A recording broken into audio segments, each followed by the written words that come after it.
Indefinite. এটা কি বলতে কি বোঝায়? গুড, অনির্দিষ্ট। আমরা ইনডেফিনিট বলতে আপনি কেন বলছিলাম যেটা নির্দিষ্ট করে বোঝায় না। তাহলে এর সংজ্ঞাটা কি হতে পারে? যে প্রোনাউন ব্যক্তি বা বস্তুকে অনির্দিষ্টভাবে বোঝায় তাকে ইনডেফিনিট প্রোনাউন বলে। এই তো, ধন্যবাদ। তাহলে এই প্রোনাউনটি কোন বাক্যের মধ্যে বসলে ওই বাক্যের ব্যক্তি বা বস্তুকে অনির্দিষ্ট করে বোঝাবে, তাই না? উদাহরণ কি হবে বলবে কি? উদাহরণ হচ্ছে many, few, all. গুড, এই যে many, few, all, আর আছে। এই যে many বলতে অনেকগুলো, few মানে কিছু, all মানে সবাই। তো এই শব্দগুলো দ্বারা কোনটাকে কিন্তু স্পষ্ট করে বোঝাচ্ছে না। কাউকে নির্দিষ্ট করতেছে, একজনকে বোঝাচ্ছে না, অনেকগুলো বোঝাচ্ছে বা যে কোনো বোঝাচ্ছে। এই জন্য এটা হচ্ছে আমাদের ইনডেফিনিট। কি লেখাগুলো বোঝাচ্ছে? জি স্যার। আচ্ছা, ডিস্ট্রিবিউটিভ প্রোনাউন। এই যে ডিস্ট্রিবিউটিভ প্রোনাউন তাহলে কি হবে দিলে বলো দেখি, তুমি এই সংখ্যাটা বলো।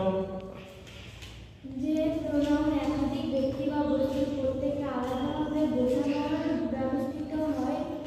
আচ্ছা, সব ব্যবহৃত হয়।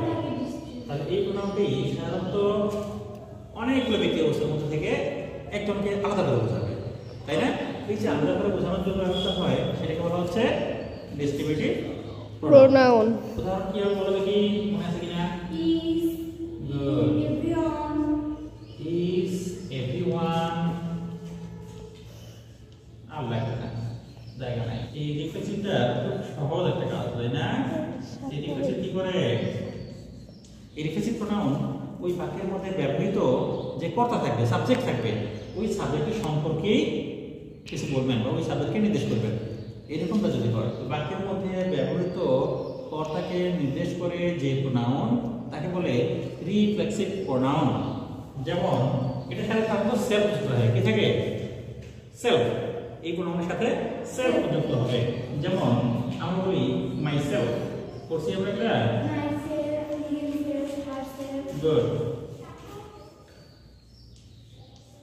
himself, herself, itself, themself, our. Reciprocal pronoun. Reciprocal. Reciprocal প্রোনাউনের সংজ্ঞা কি? যে প্রোনাউন দুই বা তার বেশি ব্যক্তির মধ্যে পারস্পরিক সম্পর্ক প্রকাশ করে তাকে রেসিপ্রোকাল প্রোনাউন বলে। গুড। তাহলে এই প্রোনাউনটি দুই বা তার চেয়ে বেশি ব্যক্তি বা বস্তুর মধ্যে কি করবে? একটা পারস্পরিক সম্পর্ক সৃষ্টি করবে এবং এই সম্পর্ককে প্রকাশ করবে। যেমন উদাহরণ দিতে পারে Is other, on another. ওখানে বলছিলাম শুধুমাত্র ইজ, এখানে ইজ আদার মানে একে অপরের, তাই না? তারপর ওয়ান অ্যানাদার, জায়গা খুব শর্ট, তাই না? বোঝা যাচ্ছে? তারপর হ্যাঁ। Is other, one another